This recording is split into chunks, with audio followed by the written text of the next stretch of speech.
आणि समर्थ आपले दादा हिरा मारुती यांच्या या दरबारामध्ये प्रतिवर्षाला अनुसरून आपला ज्ञानयज्ञ होतोय। यावर्षी अत्यंत सुंदर असं संत नाथ महाराजांच्या आणि अभंगावरचं चिंतन आपण या ठिकाणी केलेलं आहे आणि हा एक सोहळा आपला यथासांग या ठिकाणी आपला पार पडलेला आहे। काल्याच्या कीर्तनाच्या नंतर आपली पूर्णाहुतीच असते, पण आपण काल्याचे कीर्तनही या ठिकाणी केलं। आता आजचा हा महाप्रसादाचा कार्यक्रम आमचे परमश्री हरिभक्ती परायण आणि नथू विष्णू राणे तळवेलकर आणि यांच्या माध्यमातून प्रतिवर्षाला हा शेवटचा जो महाप्रसादाचा कार्यक्रम आहे ते मोठ्या उत्साहाने आणि प्रेमाने या ठिकाणी करताय। कारण या ठिकाणी आपलं वैशिष्ट्य असं आहे की आपल्याला अन्नदाते भरपूर भेटले। तुम्ही दोन्ही टाईम जरी पंगत ठेवली तरी चालेल, मधल्या टाईमातही न्याहारी ठेवली तरी चालेल। अन्नदान देण्याकरता लोक येतात, लोक विचारतात महाराज आम्हाला सेवा द्या, पण आपले पहिले जे काही आहेत की जे पूर्वीपासून लागले ते काही सोडायला तयार नाही, ते काही सोडत नाही येते। आणि म्हणून आपण त्यांचाही विचार करतो, पण त्यांना प्रेमातून एकेकाला 2-2 जणांना नवीन लोकांना आम्ही दरवर्षी संधी देण्याचा प्रयत्न करतो। अट्टास करू नका, द्या यांना हे मागताय तर द्या, तुम्ही आमच्याबरोबर आहे असं चालू आहे। आणि या न्यायाला अनुसरून आता पुन्हा अशा या उपक्रमामध्ये आपल्याला अन्नदान देणारे तर आहेच आहे, परंतु त्याबरोबर कारण या सोहळ्यामध्ये आपलं योजना इतकी सुंदर आहे की आपला हा परिसर जो आहे या परिसरातल्या सात्विक दानाचा आपल्याला विचार आला पाहिजे। म्हणून आपण काय करतो, आपल्या परिसरातल्या गावांना त्यातल्या त्यात भजनी मंडळाला, कारण भजनी मंडळ हा पुढाकार शक्यतो घेत नाही, तुमच्या लक्षात आलं असेल। कारण भजनी मंडळाच्या पाठीमागे कोणी जास्त राहतही नाही। कधी मी सुलाममध्ये म्हणलं का तुम्ही करा ते म्हणता बा मग हे मागे पूर्व येईल, ते खरी गोष्ट आहे, हे आम्हाला कळते। पण तरीही आपल्या परिसरामधली अशी अवस्था आहे की आपल्या भजनी मंडळानेच हा कार्यक्रम घेतलेला आहे। त्यांना सहकार्य कोणी करू द्या, गावातलं केलं तर चालेल, पण पुढाकार त्यांचा आहे। म्हणून श्री भक्त मंडळ जाळगाव, भजनी मंडळ विठ्ठल मंदिर टेकरी, भजनी मंडळ विठ्ठल मंदिर निंभोरा, आता हा जोगेश्वरी रेस्टॉरंट नितीन भाऊ, आणि या फुलगावची अशी स्थिती आहे की हा सोडायला तयार नाही आणि आमच्या महिला मंडळ जे आहे तेही सोडायला तयार नाही। पण यावर्षी काही कारणास्तव महिला मंडळाला ते सोडावं लागलं, म्हणून फुलगाव, त्यानंतर महिला भजनी मंडळ तपत कठोरा, त्यानंतर विठ्ठल भजनी मंडळ मंदिर भजनी मंडळ साक्री, त्यानंतर आमचं सुनील लक्ष्मण नेमाळे सर वरणगाव, आणि आजचा सकाळचा अल्पोपहार श्री चिमुकले विठ्ठल मंदिर भक्त मंडळ वरणगाव। म्हणजे आपल्या सर्व गावांना शक्यतो आपण तो चान्स दिला पाहिजे, या हेतूने हे काम आहे।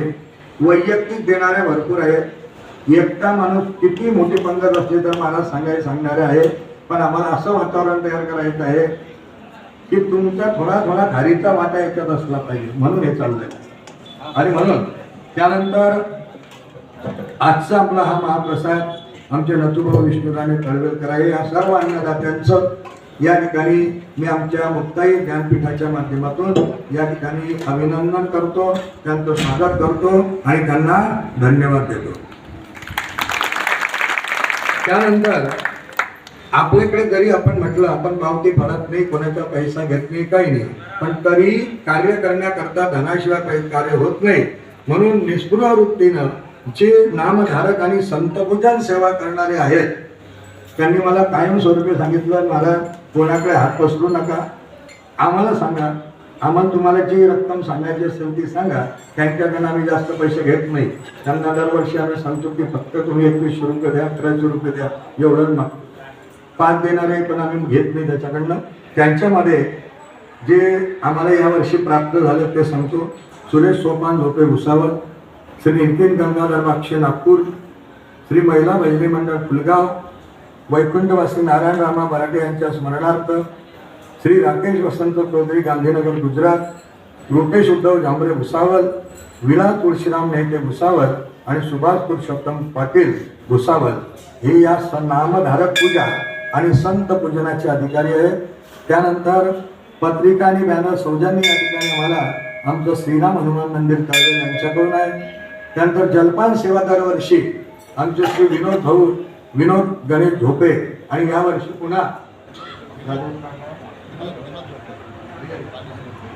आता पहा प्रत्यक्ष भाऊजवळच आहे, सर्वच काही आहे, पण फक्त सेवा त्यांनी सांगितलं मला काही बोलवत नाही, कदान काही करायचं नाही, फक्त तुम्ही सांगायचं. दरवर्षीची सेवा आहे ती. ज्या दिवसापासून हा कार्यक्रम सुरू झाला त्या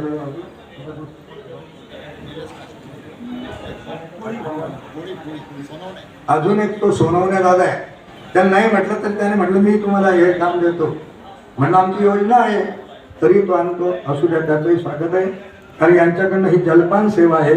त्यानंतर 7 दिवसापर्यंत अगदी राईट टाईम वेळेवर आपल्याला घरातही राईट टाईम चहा भेटेल की नाही माहिती नाही, पण या ठिकाणी श्री संतोष भागवत वाघोदे जाळगाव पहिल्या वर्षापासून त्यांनी ही सेवा स्वीकारली आहे की 8 दिवस मला चहा पाण्याची व्यवस्था माझ्याकडे नुसतं आणून देणार नाही, तर ते व्यवस्था करून पाहिजे आणि नंतर जाईल अशी व्यवस्था त्यांच्याकडे आहे. त्यानंतर फुलहार सेवा, जे जे काय 7 दिवसामध्ये मूर्तींना असेल आम्हाला असेल जे फुलं लागतात ते साईराज फ्लावर डेकोरेशन भुसावळ आमचे माळी दादा राजू माळी, हा, तर यांच्याकडनं कधी जा ते फुलहार सेवा ते देतात. श्री धूप दीप सेवा श्री ऋषिकेश किशोर पाटील यांच्याकडनं आहे. म्हणजे आम्ही या सेवा का वाटप केल्या, याच्यासाठी आमच्या हातात पैसे देण्याची गरज नाही. हे 7 दिवसाची जबाबदारी तुमची आहे. तुम्ही आणा, तुमच्या चांगल्या पद्धतीने आणा. अशा सेवा ज्यांनाही घ्यायच्या असल्या त्यांनी आमच्या मंडळाकडे नाव देऊ शकतात. हा एक भाग. त्यानंतर आता या कार्यक्रमामध्ये म्हणून या सर्वांचं देखील या ठिकाणी मी अभिनंदन करतो, त्यांचे स्वागत करतो आणि असा सहभाग त्यांचा या ठिकाणी राहील. आता यानंतर आजचा एक छोटासा उपक्रम आहे. आपले सर्व जे वारकरी आहेत या वारकऱ्यांचा छोटाखानी सत्कार झाला पाहिजे. ते आपण कमी केलं आहे सर्व, पण तरी देखील आमचे निलजदादा खाचरे त्यांनी सांगितलं की यावर्षी महाराज या सर्वांचा सत्कार आणि मी करणार आहे, म्हणून त्यांनी या ठिकाणी प्रत्येकाला एक चांगला आपला कमरेला बांधण्यासाठी रुमाल. आता कसं आहे, आता तुम्ही म्हणता मला रुमालने आपलं कंबर बांधायची आहे, आपल्याला कंबर बांधायचीच आहे, कारण कंबर बांधूनच आता तयार आहे आपण. आपल्याला जवळजवळ 8 वर्ष बाकी आहे. कशाला मरायला नाही, आपण मरत नाही का. तर आपल्या परंपरेला 200 वर्ष पूर्ण व्हायला 8 वर्ष अजून बाकी आहे. त्या 8 वर्षामध्ये आपल्याला हे भजनी तयार करायची आहे. आणि ते कंबर कसून त्याची एक टेलर आहे, एक मिनी सभा आहे आपली. कारण आजचाही आपला जर फळ पाहिला तुम्ही तर एका फळकऱ्याचा फळ होता. तर ही पद्धती आहे. त्यांच्याकरता त्यांच्यासाठी हे उपकरणं टोपी हे निलेश दादा यांच्याकडनं या ठिकाणी आलेले आहेत, ते आपल्याला मिळणार आहे. आता विशेष कार्यक्रम मला 10 मिनिटाचा आहे की जवळजवळ या ठिकाणी अत्यंत दुर्घट अशा प्रकारची आणि अत्यंत पुण्यदायी आणि फलदायी अशी नर्मदा परिक्रमा असते. ही नर्मदा परिक्रमा आपल्या पंचक्रोशीमधून आणि यशस्वीरित्या या ठिकाणी पार करून येणारे काही आपल्या परिसरातले भगवत भक्त आहेत. त्यांना मी या ठिकाणी आता पाचारण करतो. त्यांनी या ठिकाणी यावं. प्रथमतः या आमच्या मंदिराचे